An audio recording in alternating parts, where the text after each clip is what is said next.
Well, if you click this video, then you're obviously looking for someone who didn't like Cyberpunk. I'm him. My name is Ice, and I want to tell you why you shouldn't play Cyberpunk 2077. And if you're familiar with the channel at all, then you already know I'm usually pretty reserved. Sometimes, ice melts.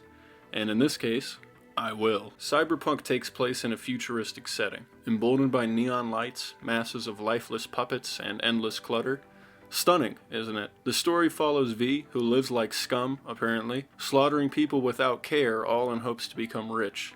I guess. The story kind of loses itself a few times, honestly. It's not well done whatsoever, but let's press on. First, of course, the technical stuff. The game is 67 gigabytes. This is the first time I'm making a video on a game that's of any considerable size, and this one is not worth it. About maybe 20 to 25% of the map is nothing. Just repeated prefabs, no lore, no interactions, just stuff for the sake of stuff. I'd assume cutting that worthless crap out might have saved gamers a little space and eased up performance just a wee bit, but here we are. Now as for performance, I actually didn't have any considerable problems, no crashes, but it didn't run in an ideal fashion. With ray tracing on and a mix of ultra and medium settings, I got it to a typical 45 frames per second. Anyways, we gotta move on. It's time to actually discuss the game. Now we have a lot of ground to cover. I'd define the game as an open world sandbox, so it really doesn't do anything particularly well, but instead casts an extremely large net over a bunch of different systems. The first system I'll note is exploration.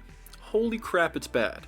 This map is boring. Sure, it's pretty to look at. I'm not knocking the graphical fidelity, the art design, whatever. It's stellar and unique. I can't think of a single game that looks the way this game does. But wow! The world sucks so much. You can literally count the amount of buildings that you can actually interact with outside of quests on your fingers. Most any location you go into is literally just for some scripted event tied to a quest. There is nothing to discover. Some underpasses, but mostly everything that isn't a road is just a hive of enemies. There's no landmarks to enter, nothing to stare at in awe. You soak in your surroundings for 2 minutes and keep moving. Usually on to the next quest. Which brings me to quest design. It also sucks. The main quest takes all of, I don't know, maybe 8 to 10 hours. It's fastened by rushed dialogue and poor character work after the first act ends. The same criticism you may give Skyrim, where the main antagonist, in this case being Arasaka, is just never realized in the entire playthrough. They don't send assassins after you, you don't really even mess with them until the very end when you invade the tower to access Matoshi. And even then, if you have played the game, you cannot tell me that Adam Smasher was interesting or intimidating. This dude was more poorly handled than Sephiroth in the Final Fantasy VII Remake, and the boss fight itself was such a pushover. I mean, come on! He spends more time stuck in invulnerability, spewing dialogue, than actually fighting. And I played the game on very hard, which, by the way, just means that every enemy is a bullet sponge. Again, like Skyrim. Now, the side quests in this game were passable. Though they didn't help round out the grand narrative of Cyberpunk, they were purely anecdotal and most played out like witty jokes. But what they were lacking was freedom of choice. There was one particular side quest that I'm going to tell you about that stood out to me. I forget the character's name, but he was a serial killer set to be crucified as a form of repenting for his sins. I tagged along for the journey, not because I cared, but because I had Fallout on my mind. The quest essentially takes you from cutscene to cutscene where he's trying to gain forgiveness, but also the player, V, to agree that he can be forgiven. Of course, I'm sane, and said, "No, brother, you can't. You're a murderer, just like me. You should have became an unstoppable robot while you were free, champ." Just kidding. Of course you can't say that. That'd be too fun. So instead you listen to a sob story, and finally it's the final day and he's being nailed to a cross. I'm not kidding, he's literally being nailed to a cross. This is where Fallout comes into play. Now the idea is his crucifixion is being recorded for a brain dance, which if you haven't played the game, it's kind of sort of future TV, and it's a really stupid mechanic in the game as well. And I wanted to ruin this moment. And, I thought it'd be a clever way to ruin it too, because I really just disagreed with the message. So I intended to blast him with a shotgun instead of following through on the nails. But guess what? The quest that final zone where he's getting nailed to a cross, it's a passive zone. You have to nail him. You have to watch in first person yourself driving a nail through this guy's legs and his wrists, and then watch him slowly get lifted up, and then take money from the director that was shooting the crucifixion and move on. Gross and lack of payoff. The very definition of Cyberpunk 2077. Okay. Let me cool down just a little bit and talk about something I enjoyed. The combat. It wasn't bad, but it wasn't very good either. It stuck in 2011 with the Rock'em Sock'em style that Bethesda pushed into the mainstream. Personally, I used a katana the entire way and found that armor doesn't really matter. There's no specific resistances or anything, and it kind of just funnels into your weapon's DPS and cyberware mods actually mattering. It isn't necessarily a bad thing, because the combat is fun. There are timed blocks, you have 3 weapon slots, and there's plenty of versatility as long as your weapons are leveled correctly. But what the combat lacks is depth. It's just not interesting, really in any way. Instead of having any enemy variety at all, it's pretty much 3 different types of thugs per faction. Then their power is determined by a star rating. All the star rating means is how much HP and damage they'll do. The patterns stay the same from the moment you find your first enemy to the very last, and the progression of gear is just poorly handled. The game doesn't have a skill gap. If you've played nearly any action game in your life, then you know how this game's combat works. But you'll realize you're missing some extra firepower, which leads you to the gear, specifically just cyberware. These mods are unbalanced, but are necessary because the deeper you get, the more crowded encounters become. Essentially, once you get a Sandevistan, or if you get optical camo, I had both, you are nearly unkillable. Use a cyberware ability, sprint straight into crowds, slash away, and you win 10 out of 10 times. And oddly enough, the game also has a pretty intense focus on stealth for whatever reason, though pretty much every encounter is just not designed for stealth gameplay. There's no like wall climbing or advanced stealth mechanics to really make it interesting either, and the animations itself is always just snapping someone's neck for like takedowns and stuff. It's pretty boring, but enough of that. It's time to melt again. My biggest gripe with Cyberpunk, the story. Keep in mind, this will lead to spoilers. This is the most uninspired, cliche, emotional, trope-laden story I have ever experienced in my 13 or so years of gaming. And I like Kingdom Hearts, though I haven't touched the third one. V is one of the worst main characters I've ever seen in a video game, let alone a story. He has no distinct qualities, no morality, and in general, absolutely no personality at all. What's the point of even having a named and fully voiced character if they're literally just a blank slate anyways? It's such a massive oversight and an absolute drag on the entire game. Hearing V churn out lines in a more boring voice than my own for 50 hours was insane. I felt crazy towards the end. So what even happens? Let's talk about it. The first act sets everything in motion. V is a nobody that wants to be rich, so he resorts to his only option: crime. He gets together with Jackie, who is ironically the only good character throughout the rest of the game. You perform a heist on Arasaka Tower, steal a biochip with Keanu Reeves, or Johnny Silverhand, encoded into the chip, and witness Saburo Arasaka's death at the hands of his son. Security is called, you and Jackie run, and Jackie is wounded and dies. He passes the chip into your head with his dying breath, then you go visit the fixer that set you up with the job for whatever reason, and he shoots you in the head, again for whatever reason, despite you telling him, hey, the piece of tech that you were after is in my head. I don't know. I don't know. You get dumped in a trash heap and found by Saburo's henchman, Takamura, and yada yada yada, you end up in your Ripper Doc's clinic and the game begins. Amazing. You've then got the relationships, which pretty much round out the entirety of all the subplots. You have Judy, Pan Am, Carrie, and some cop guy that I didn't bother interacting with. Each character is tied specifically to a sexual orientation for some godforsaken reason. Judy and cop guy are for women, Pan Am and Carrie are for men, and I can attest that 2 out of 4 of these are terrible, terrible people and offer unrealistic relationships. Judy is by far the best subplot, but absolutely unravels as a character in her last 2 quests. No, you're not gonna get away with slaughtering an entire club's workforce. Are you insane? What happened with Evelyn and her first emotional reaction and the way it happened and expanded, whatever, felt very natural. Then they threw it all away and made her go full-on Rambo. Now the other two I'll discuss is Panam and Carrie. Panam is awful, awful, awful, awful. She is uninteresting. Her story is wicked and self-righteous.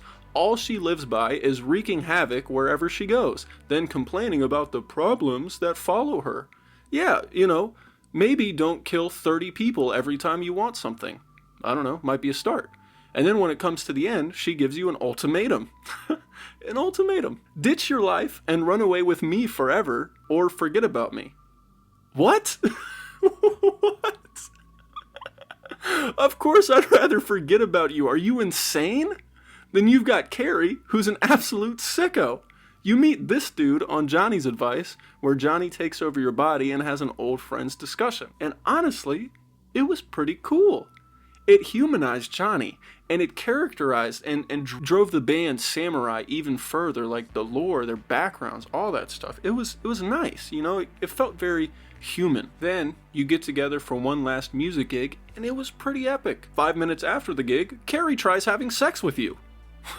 The person who has his old dead friend of 50 years trapped within their mind. That's who he wants to have sex with. I don't get it. Who wrote this crap? Who wrote this crap, dog? This is amazing. It's how did this get greenlit? I'm just so frustrated. How dare this game waste my time? My money! My money! It's absurd. It's absurd. I just can't fathom a single person reading over the script and saying, yeah, this is a good idea. It hurts my head. The story itself is just so boring. Everything in it just seems to happen to push you from point A to point B, and then you get like a little set piece, and then that's it. And then the world is just empty, it's dead, whatever, it's lifeless. Not to get into the actual swing and flow of Night City. There's nothing happening in Night City. It's nothing. It's nothing. It's just a picture. The city doesn't even seem lived in. It doesn't even seem livable. So, if you'll indulge me, here's what I'd propose. This is a bit of a rewrite, and obviously I don't want to rewrite the whole story because that's nonsense. I just thought it might be a little fun. But I think the first act was written the best, but handled poorly. So I have a few different ideas. Jackie didn't need to die, and Johnny didn't need to be within us. We didn't need to interact with Dexter Deshawn again, and Takamura did not have to save us. All this crap felt like slop as it kept happening moment after moment. There's never any breathing room. There's a reason why when someone talks about Cyberpunk, they only reference the beginning in a meaningful way because it's the only part that had any weight or events. Because CDPR literally just put you in a chokehold and kept vomiting down your throat. To me, the narrative this game tried to constantly push was just super conflicting and fell upon letting go or giving in. Give in to your love interest's desires. You play the game to appease them and see their story through. Barf. Barf. Free Johnny to alt and let go of your own life to see Arasaka fail. Why? Arasaka hasn't even done anything to me for the most part. Oh, they shot Jackie. We were trying to rob them. They thought we killed their leader. Of course they'd shoot him. This wasn't my dream. It wasn't even my choice. I didn't care.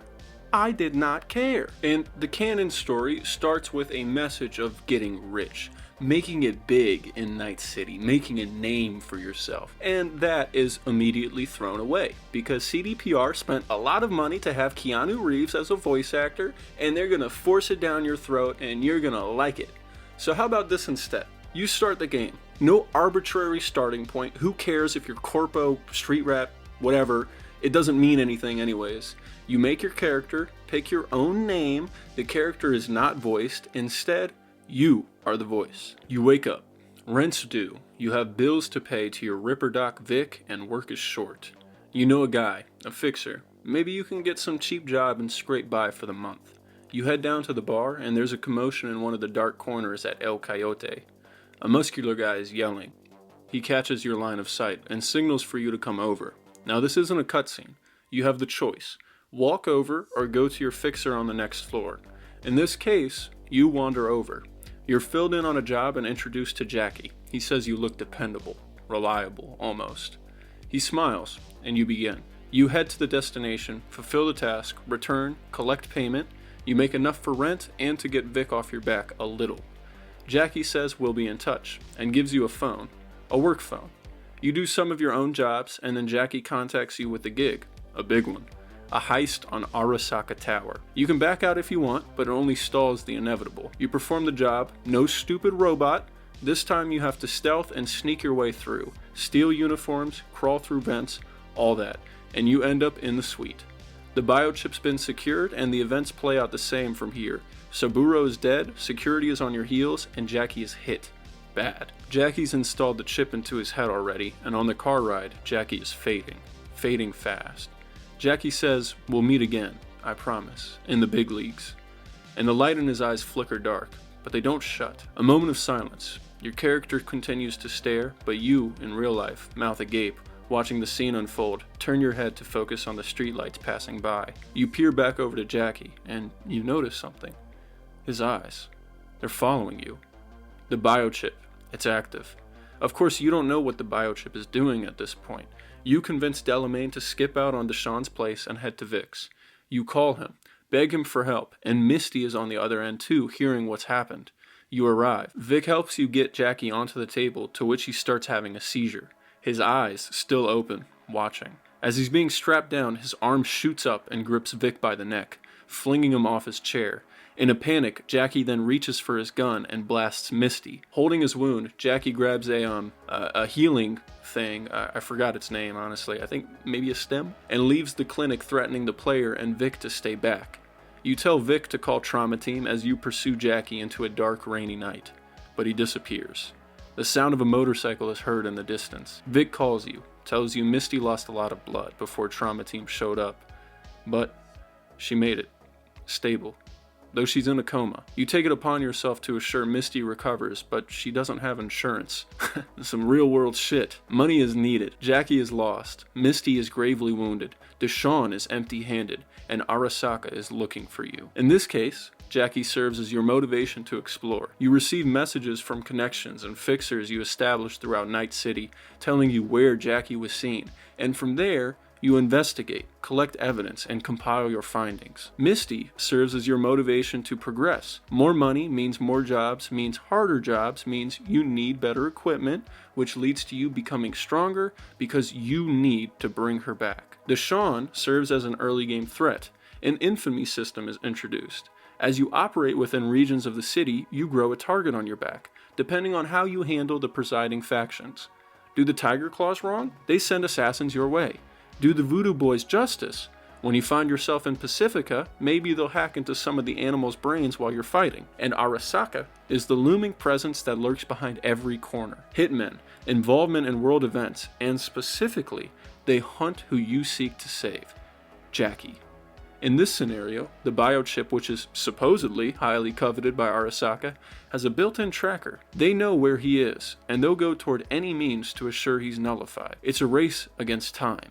In Night City. Now listen, that's just my pitch. Having played the game for 50 hours, you'll notice it wants you to be a bit of an investigator. But there's nothing to investigate. You follow markers and stare at things highlighted in red that'll give you new markers. Blech. It's whatever. Filler crap to slow you down. You're automatically directed to warehouses and bunkers where people are being kept, and you free them. No work is done to figure out security details, guard rotations. There are no real back entrances. It's all just nothing. Follow the linear path and go there. And hey, if you mess up and are spotted, nothing bad happens to the target. They'll just attack you. No reinforcements, whatever. I think this would add a layer of intrigue to the game, and actually utilize some of those sleuth mechanics that were shoved into this mess of poorly designed dialogue, quests, and map layout. In total, the secondary systems need to be good enough to balance out the simplicity of the combat, but unfortunately it just doesn't. So I have to give this game a 6 out of 10. It's not bad in truth. It is stunningly average, and the only emotion I was left with after this experience, I guess, was wanting more. Not from CDPR, not of Night City, not of Cyberpunk 2077. I wanted more from what they tried, from the idea, from the potential that was oozing from this project that they just decided to not realize or something because they spent all their money on marketing instead of the actual fucking video game. I don't want a second Cyberpunk game. I don't want something that they make to resolve these issues because it's left such a sour taste in my mouth. It's a waste of time. It's a waste of money. Personally, I just want CDPR to be like Santa Monica and only make Witcher games. They've proven that they can do Witcher games. And you guys use source material for Witcher games and source material for this Cyberpunk game, and you still fumbled. Don't bother. If you don't want to do the groundwork, if you don't want to try, if you don't think you have a good idea, if you're trying to just rush into this concept without doing what you did with Witcher, you did it with Witcher. Come on, what happened here? Don't bother. It doesn't work that way. Man, you wasted $150 million making the steaming pile of crap, lied to consumers for years, telling them, oh, this is going to be this, this, and this, and it was nothing.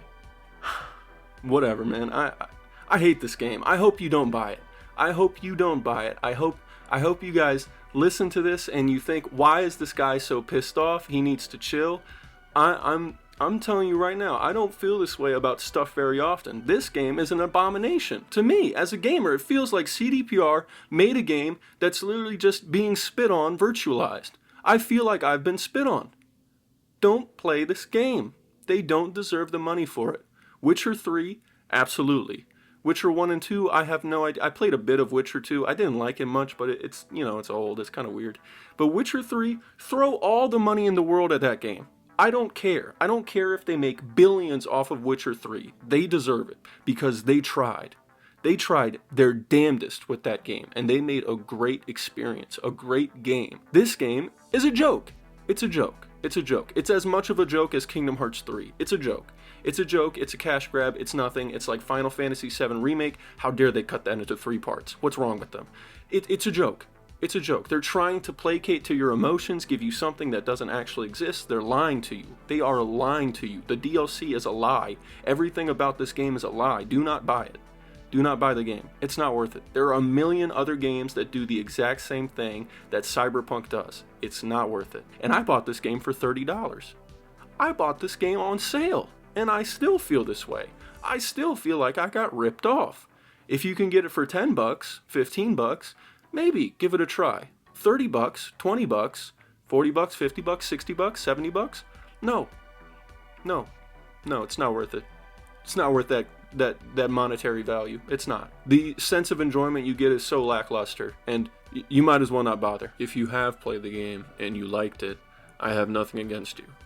It doesn't matter that much to me if you did like it. I'm glad someone liked it, because that's the goal of video games, to at least find one person that likes it. For me, though, because I like making videos and talking about my opinions and stuff, no, I didn't like it, and my opinion cannot be swayed. This is a bad game, in my eyes. In my experience, this is a bad game. This is Sonic Unleashed level bad. This is a bad game. And if you have a dissenting opinion to mine, I'd love to hear it in the comments. If you just like the video in general, I'd still love to hear what you think about the video in the comments. And if you like, and you want to see more stuff come out of me, if you want to see more content from me, then consider liking the video, or subscribing. I'd really appreciate it. I appreciate the view in general. Thanks for getting this far at least. Anyways, I hope you have a great day. I don't have much else to say. It's time for me to cool off, And I finally got Dark Souls 3, so maybe I'll make a video about that sometime. Who knows?